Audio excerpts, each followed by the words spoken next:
Hello दोस्तों हमारा देश भारत जो रहस्य से भरा हुआ देश है। इस देश की सभ्यता जितनी ही पुरानी है, लगभग उतनी ही पुरानी यहाँ के मंदिर भी हैं, जो हजारों साल से अपनी जगह खड़े हैं और हजारों राज को अपने अंदर छुपाए हुए हैं।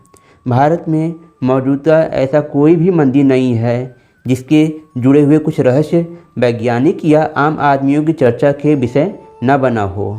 आज मैं आपको ऐसे ही कुछ एक मंदिर के रहस्य के बारे में बताना चाहूँगा, जिसके बारे में आप जान के चौंक जाएंगे। दरअसल में हिंदू धर्म में 4 धाम की यात्रा का बहुत ही महत्व है। आज हम इन 4 धामों में से एक उड़ीसा में पुरी ज़िले में समुद्र के किनारे भगवान जगन्नाथ मंदिर के स्थापित हैं और आज हम आपको उसी के बारे में बताने जा रहे हैं। यह मंदिर जो है भगवान विष्णु के अवतार श्री कृष्ण जी को समर्पित है। यहाँ पर हर साल लाखों भक्तों का जमावड़ा लगता है। 800 साल पुराने इस पवित्र मंदिर के दर्शन करने के लिए देश और विदेश से सभी भक्त यहाँ पे आते हैं। आज आपको हम इस मंदिर के कुछ ऐसे रहस्य बताएंगे जिसे आप जान के चौंक जाएंगे। नंबर 1, भगवान जगन्नाथ जी की मूर्ति में श्री कृष्ण जी का हृदय धड़कता है। इस बात को जानने के लिए हमें इतिहास में जाना होगा। इसकी कहानी यह है कि द्वापर युग के अंत में जब श्री कृष्ण जी का देहांत हो गया, तब अर्जुन ने उन्हें मुखारी दी और उनका दाह संस्कार संपन्न किया। उनका सारा शरीर जल गया, लेकिन ना जला तो उनका हृदय नहीं जला और वो वैसे ही धड़क रहा था जैसे आम आदमी का हृदय धड़कता है। अर्जुन यह बात देख के काफ़ी आश्चर्यचकित हो गए कि आखिर में ये हृदय जला नहीं और धड़क भी रहा है। और उसके बाद वह सोचते सोचते वह सो गया। भगवान ने स्वप्न में उन्हें दर्शन दिए और कहें, हे अर्जुन, मेरे इस हृदय को तुम समुद्र में ले जाकर विसर्जन कर दो। अर्जुन को काफ़ी आश्चर्य लगा, लेकिन अपने प्रभु की बात मान के वह गए और उनका हृदय ले जाके समुद्र में विसर्जन कर दिए। समुद्र के मार्ग से बहते बहते वह हृदय उड़ीसा के पुरी ज़िले में पहुंचा और वहां पे जो राजा थे उसे जो है लकड़ी की मूर्ति में स्थापित कर दिया। और उस मंदिर में तभी से श्री कृष्ण जी, बलदाऊ और उनकी बहन सुभद्रा जी की मूर्ति स्थापित हो गई और तभी से वहाँ पे पूजा पाठ होने लगा। पुराणों में इस धरती को बैकुंठ कहा गया है। यह मंदिर पूरे ज़िले में 5 कोस तक फैला हुआ है। श्री जगन्नाथ मंदिर में एक यह भी नियम है कि यहाँ पे हर 12 वर्ष के बाद में लकड़ी की नई मूर्तियाँ बनाई जाती हैं तीनों, और श्री कृष्ण जी की मूर्ति से श्री कृष्ण जी का हृदय निकाल के नए श्री कृष्ण जी की मूर्ति में स्थापित कर दिया जाता है और फिर से पूजा पाठ आरंभ हो जाता है।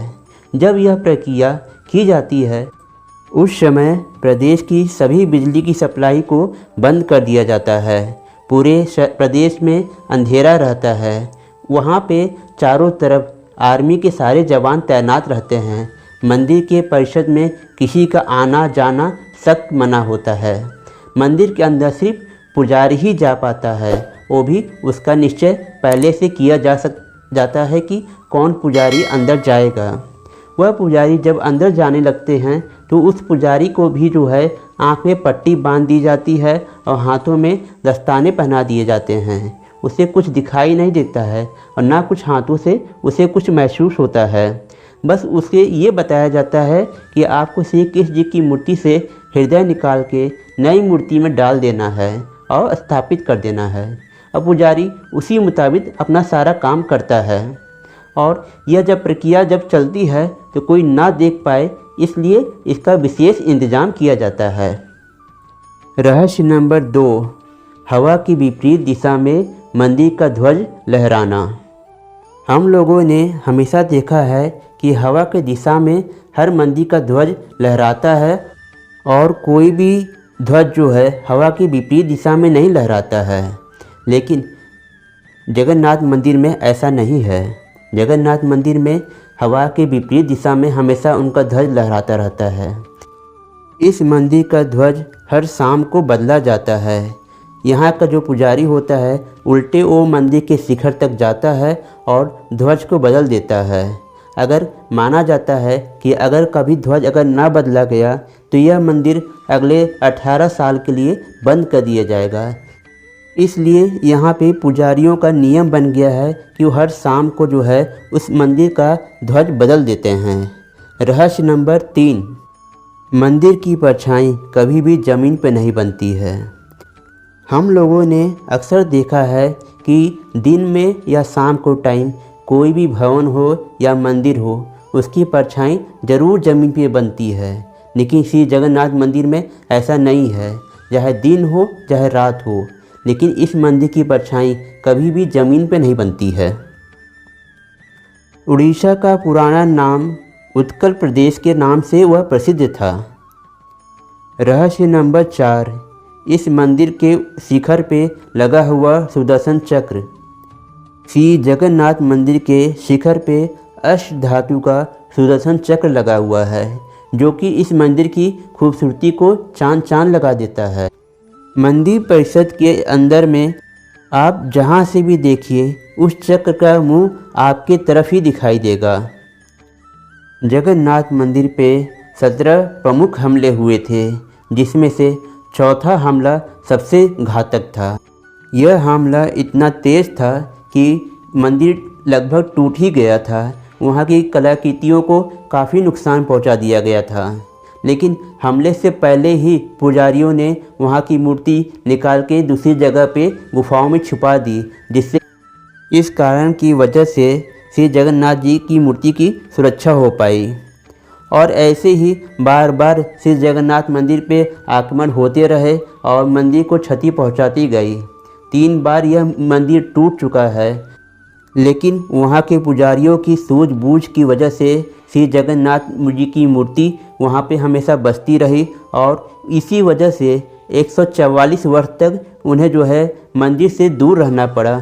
उन्हें अलग अलग गुफाओं में छिपाया जाता था, जिससे कि विदेशी लोग उनकी मूर्ति को न तोड़े न नष्ट कर पाएँ। इस तरीके से उन मूर्तियों की सुरक्षा की गई। रहस्य नंबर 5, पक्षियों का मंदिर के ऊपर से न उड़ना। हम लोगों ने मंदिरों पर देखा है कि उनके गुंबद पे हमेशा पक्षी बैठा करते हैं, उड़ के जाया करते हैं, लेकिन श्री जगन्नाथ मंदिर पे ऐसा बिल्कुल नहीं है। न इस मंदिर के शिखर से कोई पक्षी उड़ के जाता है, न इसके शिखर पे कोई पक्षी बैठता है। इस वजह से सरकार ने इस मंदिर के ऊपर से हवाई जहाज़, हेलीकॉप्टर का उड़ना प्रतिबंध लगाया रखा है। रहस्य नंबर 6, विपरीत दिशा में समुद्र में हवा बहना। हम लोगों ने देखा है कि समुद्र से ज़मीन पे हवा हमेशा आती है, लेकिन यहाँ पे बिल्कुल इसका उल्टा ही है। यहाँ पे ज़मीन से हमेशा समुद्र की तरफ हवा जाती है। रहस्य नंबर 7, मंदिर के अंदर में समुद्र की आवाज़ नहीं आती है, न शमशान की गंध आती है। इस मंदिर में जब भी कोई दर्शन करने जाता है, मुख्य द्वार में जैसे ही वो अंदर प्रवेश करता है, वहाँ के पास में शमशान की ना तो गंध आती है, न समुद्र के लहरों की आवाज़ सुनाई देती है, जबकि वह समुद्र के किनारे में ही बसा हुआ मंदिर है। लेकिन मंदिर के अंदर में जैसे ही आप पहुँचेंगे, आपको ना गंध आएगी, न समुद्र की लहरों की आवाज़ें आएंगी। और जैसे ही आप मंदिर से बाहर आएंगे, वैसे ही आपको समुद्र की लहरों की आवाज़ें और शमशान की दुर्गंध भी आने लगेंगी। रहस्य नंबर 8, इस मंदिर का रसोई। इस मंदिर की रसोई विश्व की सबसे बड़ी रसोई है। यह रसोई इस तरीके से है कि यहाँ पे जो है प्रसाद की कभी कमी होती ही नहीं है। चाहे 10,000 आए, चाहे 20,000 श्रद्धालु आ जाएं, लेकिन यहाँ पे प्रसाद हमेशा भक्तों को मिलता रहता है, कभी कमी नहीं पड़ती है। यह तब तक होता रहता है जब तक मंदिर का कपाट बंद ना हो जाए। यहाँ के 300 रसोइये और 200 सहायक कर्मियों से यहाँ पे महाप्रसाद बनाया जाता है। साथियों, यहाँ की रसोई पुराने तरीके से बनाई जाती हैं। यहाँ पे लकड़ी की चूल्हों से प्रसाद बनाया जाता है और मिट्टी के पात्रों का इस्तेमाल होता है। यहाँ पे नए नए पात्र खरीदे जाते हैं और पुराने पात्रों को हटाया जाता है। यहाँ पे सफाइयों का विशेष ध्यान रखा जाता है। और आश्चर्य की बात यह है कि यहाँ पे पतीले के ऊपर पतीला रख के प्रसाद को पकाया जाता है, लेकिन जो सबसे नीचे पतीला होता है आग के पास वाला, उसमें सबसे अंत में पकता है, और जो सबसे पहला होता है वहाँ का प्रसाद सबसे पहले पकता है। फिर उसके नीचे छठे नंबर का, फिर पाँचवें का, फिर चौथे का, फिर तीसरे का, फिर दूसरे का, फिर पहले का प्रसाद पकता है। ऐसा रहस्य इस रसोई का है जिसके बारे में आज तक न किसी वैज्ञानिक को न किसी आम आदमी को कोई जानकारी है। सचमुच में अनाथों के नाथ श्री जगन्नाथ भगवान सबके लिए अपनी बाहें खोल के खड़े हैं कि सब देशवासियों आए और हमारे हृदय से अपने हृदय को लगा के सुख और शांति और समृद्धि को पाएं। सचमुच में कलयुग में श्री कृष्ण जी के अवतार श्री जगन्नाथ के रूप में अवतरित हुए हैं और यहाँ के लोगों की, देशवासियों के दुख और भय को मिटाते हैं और उन्हें सुख और शांति प्रदान करते हैं। इस तरीके से मेरी बात और मेरी जानकारी दोनों यहीं पे समाप्त हो जाती हैं। उम्मीद है आपको पसंद आई होगी। अगर आपको पसंद आई हो इसे ज़्यादा से ज़्यादा लाइक करें, शेयर करें और मेरे चैनल को ज़रूर सब्सक्राइब करें। कमेंट करना बिल्कुल मत भूलिएगा। आपके कमेंट का मुझे हमेशा इंतज़ार रहता है। अब आप मुझे इजाज़त दीजिए। मैं अगले वीडियो में फिर एक अच्छी नई जानकारी और नई कहानी के साथ ही मिलूँगा। तब तक के लिए नमस्कार।